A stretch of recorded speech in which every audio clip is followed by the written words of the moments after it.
So good afternoon, sir. Hi, I welcome you all on my YouTube channel. Good afternoon, everybody. I'm Wing Commander Rajan Krishnamurthy. So sir, first of all, I would like कि आप थोड़ा अपना brief introduction दे दे हमारी audience को, जो हमारे students हैं, कि आप कैसे इंडियन एयरफोर्स से जुड़े हुए हैं, कितने सालों से जुड़े हुए हैं, specially AFSB air force selection board से आपका कितना बड़ा टेन्योर रहा है और कैसे आपने एक्टिवली उसके अंदर पार्टिसिपेट किया. Okay. So everyone, again I'll tell you that I am Wing Commander Rajan Krishnamurthy and मेरा एयरफोर्स के साथ 25 years का लॉन्ग जर्नी हुआ है and मैं basically ट्रांसपोर्ट पायलट हूँ and during this long journey in Indian Air Force I've flown aircraft like Avro and AN-32 also. Basically I'm an Avro pilot with about 5,000 hours of experience. And flying training के बाद मैं administration में I have been associated with services selection board and I have been a senior interviewing officer at air force selection board Dehradun and I have spent nearly 2 to 2.5 years there. I have retired from Air Force Selection Board in December 2016 and after that I have been associated with training all candidates, especially NDA for Air Force NDA and AFCAT candidates, and even candidates who have opted for CDS and Air Force, in basically how to tackle the SSB basically related to Air Force. Okay, so आप 1 AFSB Dehradun में I hope वहाँ पर रह चुके हैं. Okay, moving ahead sir, आप senior interviewing officer रह चुके हैं. So my first question to you is कि जो एक कॉमन मिथ रहता है स्टूडेंट्स का, वो ये रहता है कि इंटरव्यू के अंदर प्राइमली जब वो इंटरव्यू देने जाता है तो PIQ अच्छा भरने से उसको PIQ में जैसे हॉबीज एंड इंटरेस्ट पे उसने लिख दिया रीडिंग न्यूज़पेपर, तो स्टूडेंट्स के दिमाग के अंदर एक ऐसा मिथ है कि जब मैं रीडिंग न्यूज़पेपर अपने हॉबीज एंड इंटरेस्ट पे मेंशन करूंगा तो it will create a positive impact on the interviewer, it will make the interviewer more happy कि ये रीडिंग न्यूज़पेपर में है. तो what do you think sir, ऐसा होता है एक्चुअली में? Actually PIQ is called as personal information questioner. ये आपका बेसिकली रेज्यूमे है और ये जो रेज्यूमे है ये फर्स्ट एंड फॉरमोस्ट ये resume is the one thing which the interviewing officer reads before even seeing the candidate.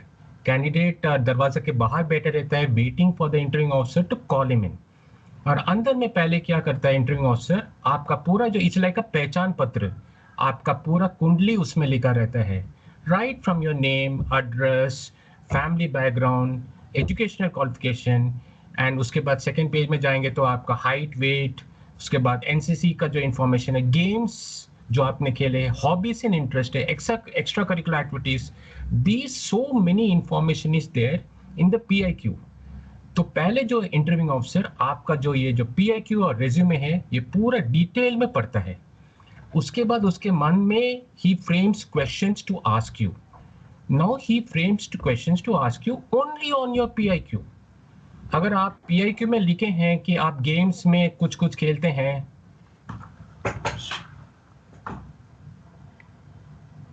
Sorry I have lost the link. Actually अगर आप PIQ में लिखते हैं कि आप गेम्स में कुछ कुछ खेलते हैं, या नहीं तो हॉबीज में लिखते हैं कि आप चेस खेलते हैं, या नहीं तो कैरम खेलते हैं, reading newspaper, listening to music, या आप गिटार प्ले करते हैं, तो डेफिनेटली इंटरव्यूइंग ऑफिसर सोचेगा कि अच्छा ये गिटार खेलता है तो इसका गिटार के बारे में पूछा जाएगा कि कहाँ पे सीखा है गिटार. न्यूज़पेपर जब पढ़ता है तो कौन सा पार्ट ऑफ न्यूज़पेपर आप पढ़ते हो, and whether you are actually reading the newspaper और जस्ट आपने वैसे ही लिखा है, ये पूछेगा आपके बारे में. तो जो आप PIQ में लिखते हैं you have to be very very sure, because उसी के ऊपर क्वेश्चन पूछेंगे. अगर आप PIQ में नहीं लिखेंगे कुछ तो उसके बारे में नहीं पूछेंगे. तो PIQ is basically a mirror on through which the interviewing officer looks through the mirror to you. So actually ये बहुत अच्छे से बनना पड़ेगा. Yes. We need not fake anything in the PIQ.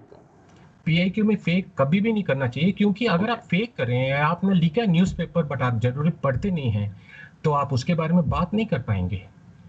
तो अगर आप उसके बारे में बात नहीं कर पाएंगे तो मन आ जाएगा कि आप, and remember the defence forces is based on integrity.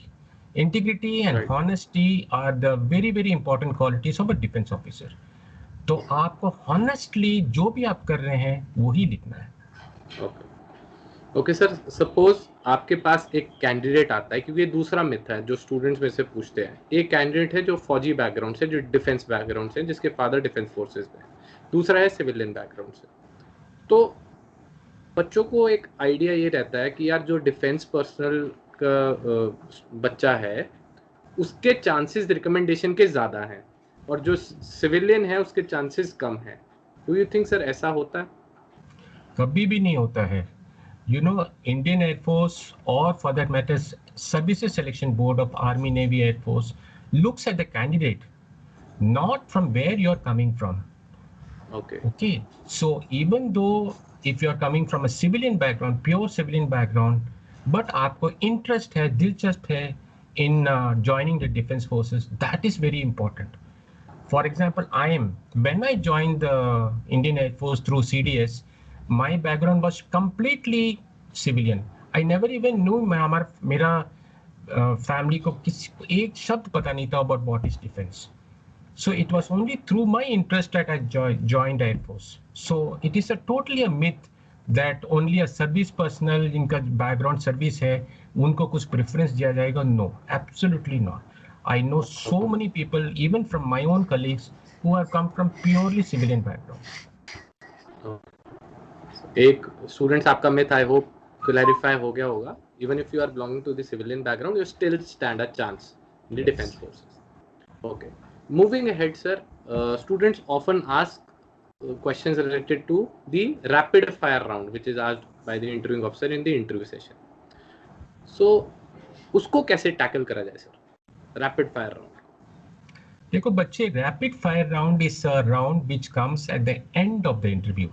It never comes in the beginning of the interview. तो beginning of the interview में आप जब जाएंगे अंदर में इंटरव्यूइंग ऑफिसर मिलेंगे, पहले इंटरव्यूइंग ऑफिसर आपको पूरा शांत कराएगा, आपसे generally he'll ask you very very general questions, basically so that you become contained and you are focused in that particular room. उसके बाद ही he will lead you. It's actually an interview which is a leading question. He will lead you into your different parts of your PIQ. And thereafter now he has to test a very important officer-like quality, that is mental stamina. Mental stamina is tested only by rapid fire round questions. अब rapid fire round questions में आपका हौसला को देखता है कि आप हौसला का आपका बुलंद हौसला है. Are you calm and quiet? Are you answering neatly? And are you answering honestly? Because remember, nobody knows every question. अगर आपको कोई क्वेश्चन नहीं पता है, please be frank and say, sir, I am not aware of this question. Or I have not been prepared, or I know of this question, but at the present moment I am not able to tell you the answer. So अगर आप honestly बोलेंगे तो ये honestly जो है, जो आप बोल रहे हो, या आपका जो voice है, आपका जो body language है, इसमें नजर आता है. आप जब voice में बोलते हैं कि आपको नहीं पता है, even if you know it, interviewing officer comes to know, yes, ये लड़का ने prepare किया होगा, but maybe because of circumstances, momentarily उसने भूल गया. But if you do not answer all the rapid fire questions, that means obviously you're not prepared for it. So preparation is very important. You have to anticipate that rapid fire question आएगा, but उसके लिए डरने का कोई problem नहीं है. Everybody, आपके पहले भी लोग rapid fire questions rounds में पास हो रखे हैं, आपके बाद भी पास हो रखे हैं. So it is not a question of you have to be anxiously waiting कि अभी आएगा, अभी आएगा, अभी आएगा. Don't be anxious. Let be cool and calm. And a lot of time it has happened that कभी-कभी एक दो क्वेश्चन के बाद इंटरव्यूइंग ऑफिसर ने पूछना बंद कर दिया, and that candidate has got recommended. So it is your stamina which is being tested more than your knowledge. Okay. Moving ahead sir, एक प्रॉब्लम स्टूडेंट्स के बीच में जो ऑफन रहती है वो ये है कि सर अगर मैं 10+2 वाली एंट्री से जा रहा हूँ, I am going from the ND entry और द टीएस एंट्री और द 10+2 बीटेक एंट्री, और एक स्टूडेंट है जो आफ्टर ग्रेजुएशन जा रहा है, तो क्या इंटरव्यूइंग ऑफिसर के दिमाग में कुछ आइडिया रहता है कि यार इससे थोड़े से डिफरेंट तरीके के सवाल मुझे पूछने हैं, एंड इस वाले स्टूडेंट से जो CDSC से जा रहा है या जो ग्रेजुएशन के बाद जा रहा है, FCAT से जा रहा है, इससे थोड़े से डिफरेंटली तरीके से सवाल पूछना, क्या ऐसा कुछ होता है इंटरव्यू में? Yes, it's a very very good question. This is an excellent question. Because you remember one thing, जो एनडीए या 10+2 या नहीं तो टीएस एंट्री या 10+2 बीटेक एंट्री में जा रहा है, उसका एज आपको देखना पड़ेगा, दैट इज 16.5 ईयर्स और 17 ईयर्स. और अगर आप जाओगे तो एफकैट या सीडीएस या टीजीसी एंट्री या इवन एसीसी एंट्री जो भी है, इनका एज बढ़ते जा रहा है. तो what happens, what are you noticing? You're noticing the maturity level of a particular candidate. Right. So entering officer will now from your PIQ see what type of maturity you have got. Are you a matured person or so it is expected that जो 16.5 to 17.5 या बच्चे हैं, they are still बच्चे, they are still teenagers. तो teenagers के हिसाब से उनसे क्वेश्चन पूछा जाएगा. But once you cross the age of 22, 23, 24, even 25 also, because for AFCAT it is 26 years is the limit. Yeah. तो इसमें क्या होता है, मेच्योरिटी में you know your knowledge also increases with maturity, so it is expected that that type of answer you will give. You will not, a person who is 22 or 23 years will not give an answer which is 17 or 18 years old. Immature answer देने से क्या होगा, you'll be penalized. But at the same time a TS entry will not be penalized because it is expected that you still he is a teenager. So उतना लीवेज दिया जाता है, जरूर दिया जाता है, definitely. Okay sir, another question बहुत जो कॉमन है स्टूडेंट का, सर क्या एक पॉइंट या एक आंसर मेरे इंटरव्यूइंग ऑफिसर को इम्प्रेस कर सकता है, या फिर वो मेरी पॉजिटिव साइड जा सकता है, या एक गलत आंसर मेरे इंटरव्यू को नेगेटिव साइड ले जा सकता है? क्या एक पर्टिकुलर क्वेश्चन का आंसर सही या गलत देने से मेरी रिकमेंडेशन पे कुछ फर्क पड़ सकता है? That is also an excellent question. This is an excellent question. Remember, interview में क्या होता है? It is not only the interview of a services selection board. For any interview go, which is an IAS interview, or नहीं तो it is go, for any government service, or even if you go for a visa interview. What is the most important thing which matters? It is the first impression. जब आपका जो impression होता है, the first 5 minutes of the interview determines whether you will get selected or not. उसमें क्या है, उसमें क्या, you have to be an honest, straightforward, with an integrity. As a question, अगर आप first time itself you start hiding things or you're not telling the things fully to the satisfaction of entering officer, उसके मन में जरूर ये पैदा होता है कि आप पूरा का पूरा honest नहीं हो उसके साथ. And honesty is very important in the services selection, but you have to be honest with yourself. क्योंकि अगर आप अपने तरफ से आपके ऊपर ऑनेस्ट हो और आपका जो भी है आप free and frankly you are telling to the entering officer, when you join the defense forces you will also be an integrated person, and integrity is very important. You have to be dependable, you should have that integrity with you. This is what is seen in the entering officer. So the first impression is the lasting impression. Okay, great. आगे चलते sir, एक point यहाँ पे मैं पूछना चाहूँगा आपसे, वो रिलेटेड है PABT और rather I should say CPSS now, Computerized Pilot Selection System. So if anybody wants to become a pilot in Indian Air Force, he must clear the CPSS test. तो CPSS टेस्ट की तैयारी sir पहले कैसे करें, या करनी चाहिए पहले, या वहाँ जाके ही डायरेक्ट देनी चाहिए? अगर करनी चाहिए तो कैसे करनी चाहिए एक student? Before 2016, this CPSS was called as Pilot Aptitude Battery Test. ये बहुत ही सदियों से आ रहा था. It was felt by DIPR that ये जो testing procedure of PABT है थोड़ा सा obsolete हो गया, because we are buying very high caliber aircraft. So DIPR took this task of building a new system which is called as computerized pilot system. It took nearly 10 to 12 years to come up with this system. So 2016 se all the AFSBs, that is AFSC 1, 2 and 4, these 3 AFSBs have got the complete CPSS system. Abhi CPSS system Gandhinagar mein nahi hai. नहीं. It is not there. So CPSS system में क्या है, how will you going to prepare for it? Now this is an aptitude. जैसा आपका mathematics में कोई aptitude है, but what happens to those people who do not have aptitude in mathematics? Still they pass. So what is the most important thing? It is a practice which is very important in CPSS also. And a little bit now, where will you get this practice from? So you must know something about an aircraft का different types, parts of an aircraft क्या क्या होता है, because these are the things which are telling. CPSS में क्या होता है, it's an aptitude where can you recognize an instrument अगर आपको दिखाया जाता है तो. Okay, these are the things which are generally asked. तो सर अगर मूविंग अहेड, जैसे ये तो काफी ज्यादा कॉम्प्लिकेटेड सिस्टम हो जाएगा स्टूडेंट के लिए समझना. इन फ्यूचर जैसे अगर आप ऑनलाइन ट्रेनिंग कुछ ऐसा प्रोग्राम करते हैं, सो आप इसके अंदर स्टूडेंट्स की, मेरे पर्टिकुलर स्टूडेंट्स की हेल्प कर देंगे CPSS के अंदर, बिकॉज ये लाइफ टाइम में एक ही बार होता है एग्जामिनेशन. एंड जिसका ड्रीम है, अगर वो इंडियन एयरफोर्स में पायलट बनना चाहता है, एक बार पास हो गया तो हो गया, नहीं तो उसके बाद पायलट ही नहीं बन पाएगा कभी. तो आप कुछ ऐसी हेल्प कर पाएंगे अगर कुछ ऑनलाइन कोर्स अगर आगे ऐसा होगा तो? Definitely. So everything there is a way, a solution is always there. So generally I have been taking offline for CPSS, okay, but yes, online also can be designed in which a student at least gets a basic awareness of what he is going to encounter in the test. Right. So whatever things you are going to encounter when you are going to go for CPSS, definitely that knowledge can be given.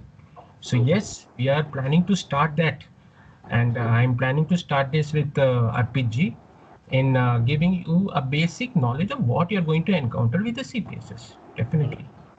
Because it is very necessary, I guess, कि CPSS की knowledge. Yes. आगे चलते हैं sir. बात करते हैं कि dressing sense के ऊपर. एक कॉमन क्वेश्चन ये रहता है इंटरव्यू ऑफिसर में, जब हम SSB का कॉल अप आता है तो उस पर एक मेंशन रहता है light colour shirt and dark trousers.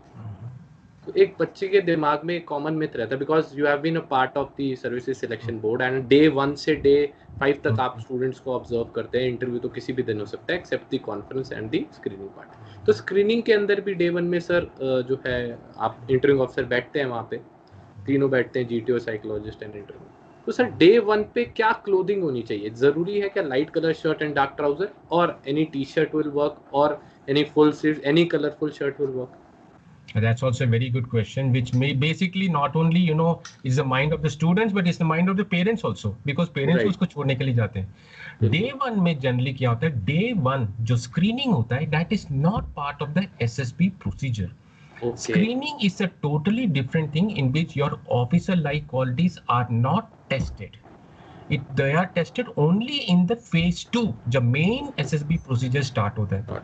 So obviously in the screening, whenever you are going for day 1, you are supposed to go in a normal dress, but that does not mean that आप you have to be decently dressed. You can be dressed in a normal shirt and a normal pant. It can be jeans also, but then आजकल के jeans में होता है ना, it's फटा वाला jeans, which is called narrow, या फटा हुआ jeans, it is frayed jeans which are nowadays fashion.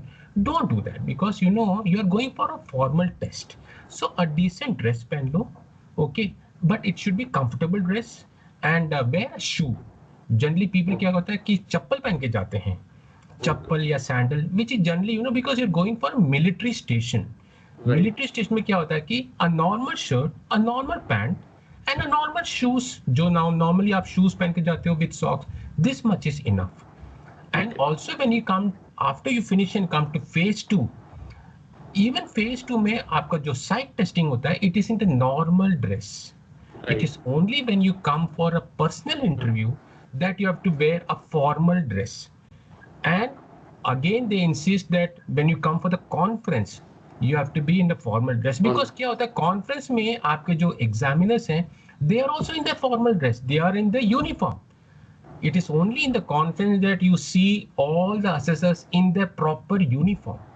So you are also expected to dress in a normal conference. You cannot there go in a t-shirt, because it is not appropriate. So appropriate dress पहन लो, normal. But otherwise psych testing में you don't have to wear any formal dress. अब आए GTO का. अब GTO का dress is a totally different dress, in which you have to wear white t-shirts, pants, and it's like a games rig. जो आपका school या college में आप games rig पहनते हो with shoes, white shoes and socks, वैसे पहन लेना है. That is because the GTO task में you have indoors also, you have outdoors also.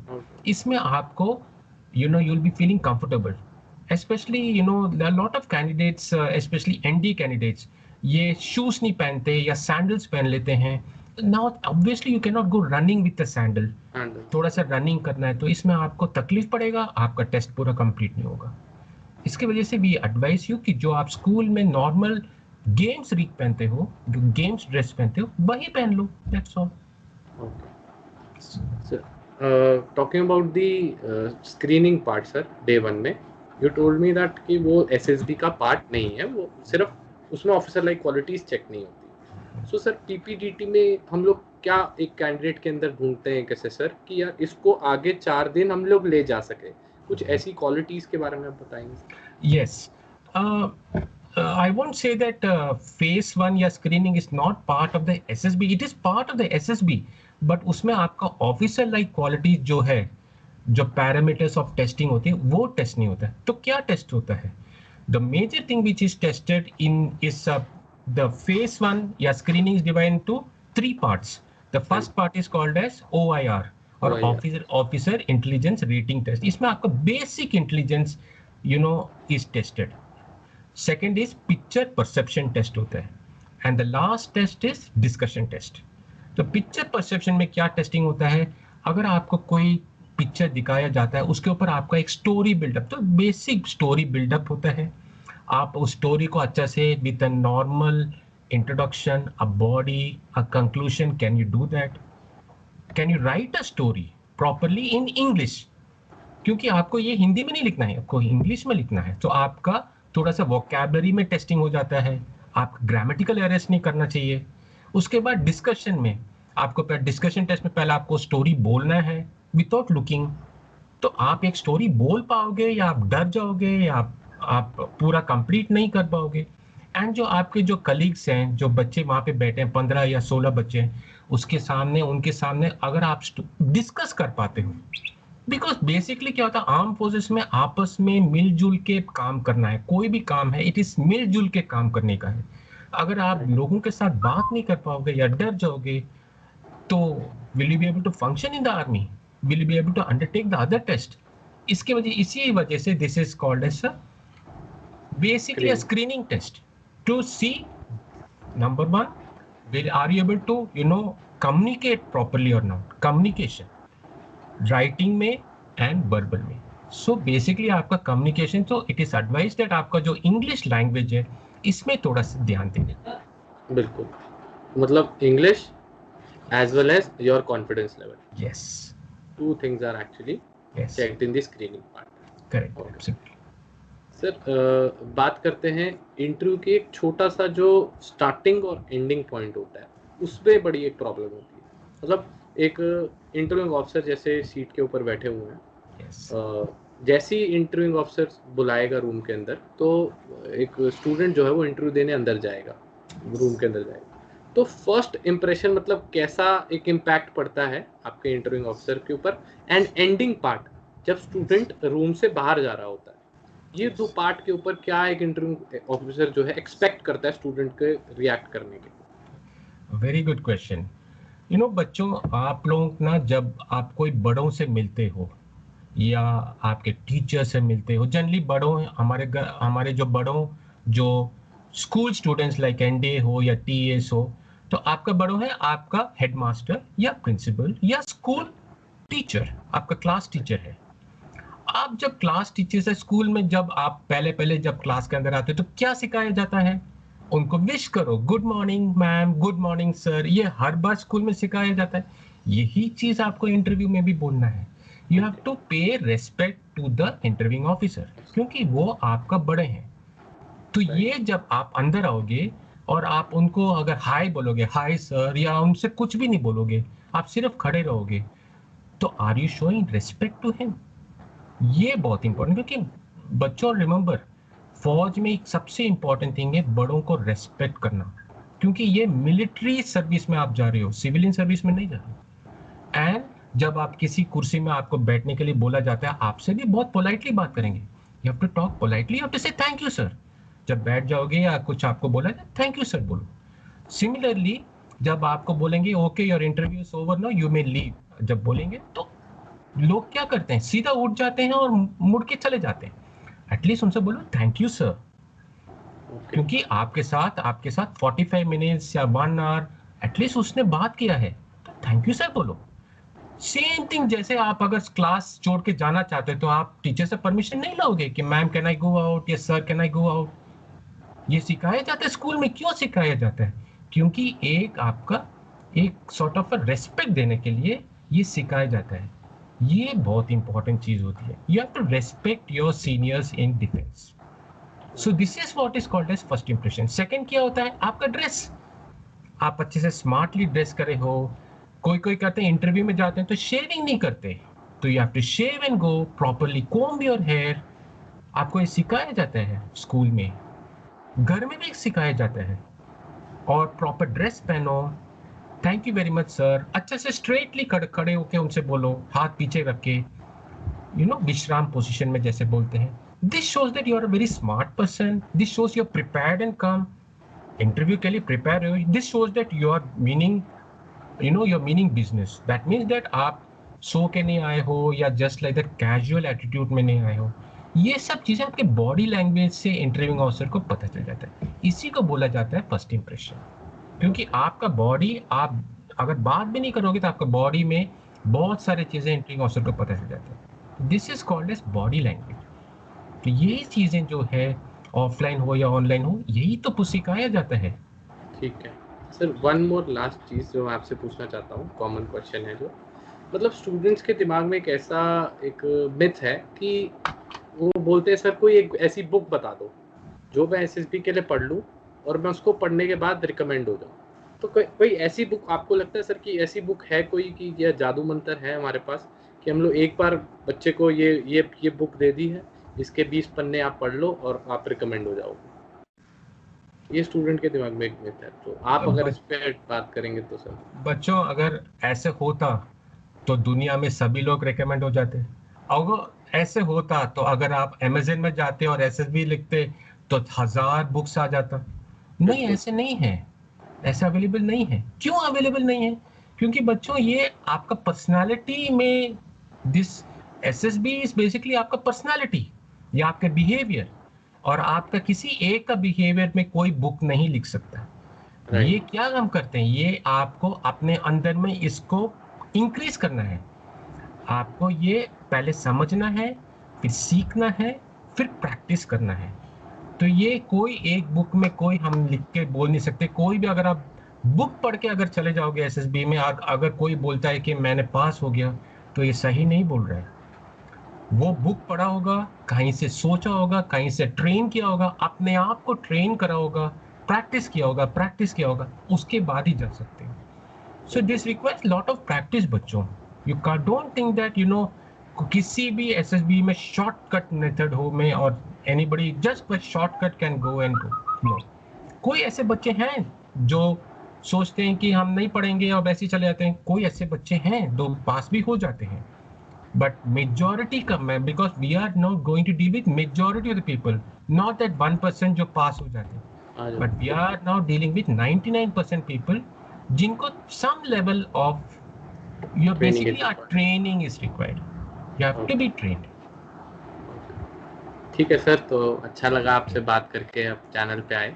सो आगे हम लोग प्लान करेंगे कुछ बच्चों के लिए, अगर आपके थ्रू कुछ ऑनलाइन हमारे पास एक कोर्स तैयार होता है, बिकॉज एनडीए एग्जामिनेशन भी बहुत ज़्यादा रिजल्ट आने वाला है। अब 5 सितंबर को भी एनडीए है, तो स्टूडेंट बहुत ज़्यादा एक्साइटेड है। टीएस की भी, एसएसबी है, एसएससी टेक की भी है, टीजीसी की भी है। सो मूविंग हेड हम लोग एक ऐसा प्लान करेंगे बहुत जल्दी और स्टूडेंट्स के लिए ऐसा लॉन्च भी करेंगे जिसमें डे 1 से लेके डे 5 तक ऑनलाइन उनको सिखाया भी जाए। ठीक है sir, I'll be very helpful and I'll be very happy to see all of you coming and joining us. Okay, best of luck to all of you. Okay sir, thanks a lot for coming sir. Thanks a lot. Thank you. Jai Hind sir. Jai Hind.